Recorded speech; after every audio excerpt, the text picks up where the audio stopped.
தேர்தல் ரிசல்ட் என்னவா இருக்கும்?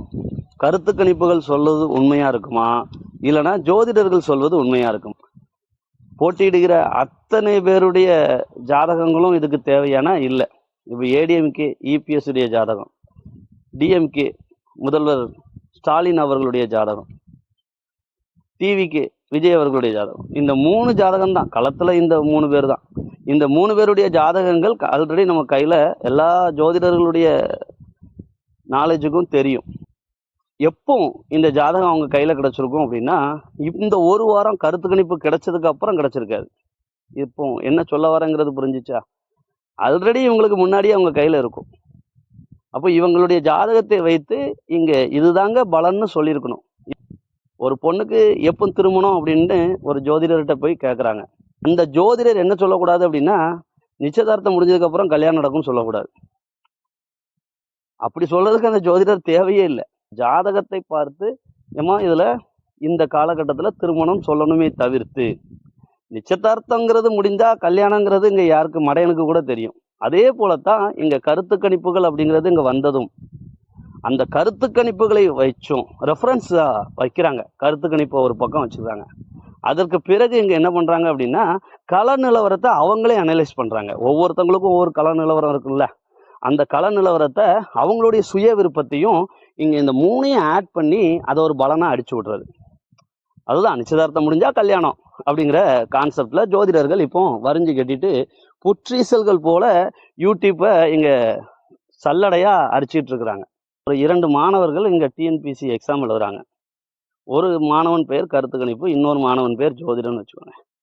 அந்த கருத்து கணிப்பு மாணவன் ஏற்கனவே கேட்கப்பட்ட பல ஆண்டுகளுக்கான கொஸ்டின் பேப்பர்ஸை கையில் வச்சுட்டு இப்போ நடைமுறையில் இருக்கக்கூடிய தகவல்கள் எல்லாம் சேகரித்து இங்கே ப்ரிப்பேர் பண்ணி அனலைஸ் பண்ணி அந்த எக்ஸாமுக்கு தயாராக எக்ஸாம் ஹாலில் உட்காந்து எக்ஸாம் எழுதிட்டுருக்கிறான். இந்த ஜோதிடர்கள்னு சொல்லக்கூடிய அந்த மாணவன் இந்த கருத்து கணிப்புங்கிற மாணவனை பார்த்து காப்பி அடிக்கக்கூடாது. இப்போ இவனுடைய மெத்தடில் இவனுடைய பாயிண்ட் ஆஃப் வியூவில் அங்கே பலன்களை சொல்லணும். நடைமுறையில் இதை நடந்துருச்சு அப்படின்னா இங்கே யார் மேலேயும் நமக்கு வன்மங்கள்லாம் இங்கே கிடையாது. அதாவது என்ன சொல்லுவாங்கன்னா, ஊரில் 4 பேர் நல்லா இருந்தால் 40,000 பேருக்கு பிடிக்காதும்பாங்க. இவங்க கருத்து கணிப்புகளை பார்த்து நடைமுறை நிகழ்வுகளை பார்த்து அவங்களுடைய சுய விருப்பத்தையும் ஆட் பண்ணி இங்கே பலன்களாக சொல்லிக்கிட்டு இருக்காங்க. இவ்வளோ பேர் நீங்கள் எங்கேயா போனீங்கன்னு நான் கேட்குறேன். சொல்லக்கூடியவன் சரியோ தப்போ நான் இதில் அனலைஸ் பண்ணியிருக்கிறேன். இந்த பலன் சொல்லு. அம்மா உங்கள் பொண்ணுக்கு 2 வருஷத்தில் கல்யாணம், இல்லை அந்த பொண்ணுக்கு 1 வருஷத்துலேயே கல்யாணம் முடிஞ்சிருச்சு, அம்மா ஒரு கணிப்பில் தவறு இருக்குமா, அக்செப்ட் பண்ணிக்கிறேன் சொல்லு. கட்ஸு, அதுதாங்க கட்ஸு. இதுதான் ஏன் ஜோதிடம். அதை விட்டுட்டு நிச்சயதார்த்தம் முடிஞ்சா கல்யாணம் முடியும்னா நாய் கூட சொல்லுமா, இதுக்கு எதுக்கு நீங்கள் ஜோதிடம் சொல்லணும்? ஊரை ஏமாத்துறானுங்க, அவ்வளோதான். இது ராகுவினுடைய காலம் அப்படிங்கிறதுனால நல்ல ஊரை ஏமாத்துறானுங்க. நம்ம மக்களும் ராகுவினுடைய காலத்தில் மக்களும் ராகு வலுத்தவர்கள் பின்னால் ஏமாந்து கவர்ந்து செல்லப்படுவார்கள் அப்படிங்கிறதும் ப்ராக்டிக்கலான உண்மை. நீ மட்டும் என்னையா சொல்லிட்ட அப்படின்னு கேட்டால், இங்கே இபிஎஸ் அவர்களுடைய ஜாதகத்தை வைத்து 1.5 வருடமாக நம்ம சேனல் ஓப்பன் பண்ணி 1 வருடம் தான் ஆகுது, சரிங்களா? அதுலேயும் ஒரு 8 மாதத்துக்கு முன்னாடியிலிருந்தே நம்ம பதிவு பண்ணிட்டு இருக்கிறோம். விஜய் அவர்களால் இபிஎஸ் 2026 முதல்வர் ஆவார்னு 131 தொகுதிகளில் இங்கே அண்ணா திராவிட முன்னேற்ற கழகம் இபிஎஸ் அவர்களால் இங்கே வெற்றி பெற்று தனிப்பெரும்பான்மையில் 2026 ஆட்சியை அமைக்கும் அப்படின்னு நம்ம சொல்றோம். ஒரு 1.5 வருடமா இருக்கும் நம்ம சொல்லிட்டு இருக்கிற பலன் எல்லாமே. இபிஎஸ் அவர்கள் இங்கே விஜயால் முதல்வர் ஆவார். எதை வச்சு நீ சொல்ற? அது நம்ம சேனல்ல மிக தெளிவா பதிவு செஞ்சிருக்கணும், சரிங்களா? இபிஎஸ் ஜெயலலிதா மறைவுக்கு பிறகு ஏன் முதல்வர் ஆனார் அதையும் நம்ம சொல்லியிருக்கிறோம். அதற்கு பிறகு இப்போது விஜய் அவர்களால் ஏன் முதல்வர் ஆக போறார், ஒரு ஷார்ட் அண்ட் ஸ்வீட்டா சொல்லிடலாம். இதை கருத்து கணிப்பு அப்படிங்கிறது நடைமுறை நிகழ்வுகளை வச்சும் இதற்கு முன்னாடி நடந்த நிகழ்வுகளை வைத்தும் மனிதனுடைய சுய அறிவை பயன்படுத்தி மட்டுமே அவன் அனலைஸ் பண்ணி ஒரு ரிசல்ட் கொடுக்கக்கூடியது. ஜோதிடம் அப்படிங்கிறது அதே மனிதனுடைய சுய அறிவு தான், புதன் தான். அந்த மனிதனுடைய சுய அறிவு புதனானது இந்த பிரபஞ்ச பலன்களை அறியக்கூடிய கேதுவோடு இணைவில் இருந்து அவனுடைய பிறவி வினை என்கின்ற சனியோடு தொடர்பு கொள்ளும் போது அவன் நடக்கின்ற நிகழ்வுகளை அவன் முன்கூட்டியே சொல்வதற்கு தகுதியுடையவனாகிறான். இவன்தான் இங்கே ஜோதிடன் ஆகிறான். குழந்தை பிறந்ததுன்னே இந்த குழந்தைக்கு எப்போ திருமணம் நடக்கும் அப்படின்னு சொல்ல முடியும், சரிங்களா? இதைத்தான் ஜோதிடம் சொல்லணுமே தவிர்த்து நிச்சயதார்த்தம் முடிஞ்ச பிறகு கல்யாணம் அப்படின்னு சொல்றது ஜோதிடம் கிடையாது. ஜோதிடம் என்கின்ற பெயரில் மக்களை ஏமாற்றுகிற வேலை. அம்மையார் ஜெயலலிதா அவர்களுடைய மறைவுக்கு பிறகு இபிஎஸ் ஏன் முதல்வரானார்? இபிஎஸ் ரிஷப லக்னம், லக்னத்தில் குரு, லக்னாதிபதி சுக்கிரன் 11ஆம் பாவகத்தில் உச்சம், குருவினுடைய மீனத்துல. அப்போ இங்கே குருவும் சுக்கிரனும் பரிவர்த்தனை. அம்மையார் ஜெயலலிதாவுக்கு மாரகாதிபதியும் பாதகாதிபதியுமான குருவினுடைய தசை நடப்பில் இருக்க அவர் மாரகத்தை சந்தித்தார். அப்போது இபிஎஸ் அவர்களுக்கு சுக்கிரனுடைய வீட்டில் உச்சம் பெற்ற சனியினுடைய தசையில் மிகச் சரியாக அம்மையார் அவர்களுக்கு குரு தனுசிலிருந்து மரணத்தை கொடுத்தது. இபிஎஸ் அவர்களுக்கு ராகு அதே தனுசிலிருந்து புத்தியை நடத்தி கொண்டிருந்தது. அப்போ தசா புத்திகளினுடைய ஒற்றுமையின் பொறுத்தே அவருக்கு இங்க என்ன கிடைத்தது அப்படின்னா முதல்வர் பதவியும். முதல்வர் பதவியில இங்க 4 காலில் தானே வந்தார் அப்படின்னு கேட்டா ஆம், உண்மைதான், 4 காலில் தான் வந்தார். உச்சம் பெற்ற சனி அப்படிங்கும்போது சனி தன்னுடைய காரகத்தின் வழியாகத்தான் அவருக்கு அந்த நன்மையை கொடுக்க முடியும். எலெக்ஷன் முதல்வர் மக்களால் தேர்ந்தெடுக்கப்பட்ட முதல்வர் இல்லை. அப்போ இங்க அவருக்கு முதல்வர் பதவியை கொடுக்கணும் அப்படின்னா சனி தன்னுடைய காரகத்தின் மூலமா தானே கொடுக்க முடியும். அப்போ முழங்கால் இட்டுத்தான் பதவியை வாங்கினார். ஆம், முழங்கால் இட்டுத்தான் பதவியை வாங்கினார். இதை உறுதி செய்யும் ஜோதிடம் உண்மைதான் அப்படிங்கிறத உறுதி செய்யும் விதமா தான் இந்நாள் துணை முதல்வர் உதயநிதி அவர்கள் அந்த படத்தை எல்லா இடத்துலையும் கொண்டு போய் காட்டிட்டே இருக்கார். அந்த படத்தை அவர் காட்டுறது அப்படிங்கிறது ஒரு ஜோதிடனாய் என்ன சொல்லணும் அப்படின்னா, இது ஜோதிட பலனை உதயநிதி அவர்களே இங்க ஜோதிடம் உண்மைதாங்க எல்லாரும் பாருங்க அப்படின்னு சொல்லிட்டு இருக்கிறார். இப்போது விஜய் அவர்களுக்கு இருப்பது சுக்கிர தசை ராகு புத்தி. விஜய் அவர்கள் கடக லக்னம், கடகராசியில் பிறந்தவர். இங்கே சுக்கிரன் என்பது பாதகஸ்தானத்தின் அதிபதி. இந்த இடத்துல உடனே என்ன கேட்டக்கூடாது, அப்ப விஜய்க்கு ஒரு மறைவா? இல்ல, அம்மையாருக்கு இங்கே குரு என்பவர் பாதகாதிபதி மட்டுமல்ல மாரகஸ்தானத்திற்கும் அதிபதி 7ஆம் பாவகத்துல ஆட்சி பெற்ற நிலையில இருந்ததுனால அவருக்கு பாதகம் என்கின்ற திருமண நிகழ்வு அப்படிங்கிறது பாதகமா இருந்துச்சு. அவர் நேரடியா தசை நடக்கும் போது இங்க மாரகமும் நிகழ்ந்தது. விஜய் அவர்களுக்கு இங்க 11ஆம் பாவகத்தின் அதிபதி லாபஸ்தானத்தின் அதிபதி. அவர் ஒரு பாதகத்தை அங்கே செய்வார் அப்படின்னா சுக்கிரனே பாதகாதிபதியாக வரும்போது சுக்கிரனுடைய காரகம் என்பது இல்லறம். அப்போ சுக்கிரனே பாதகாதிபதியா 11ஆம் பாவகத்தில் ஆட்சி பெற்ற நிலையில் இருக்கும்போது நிச்சயமாக எதை செய்வார்?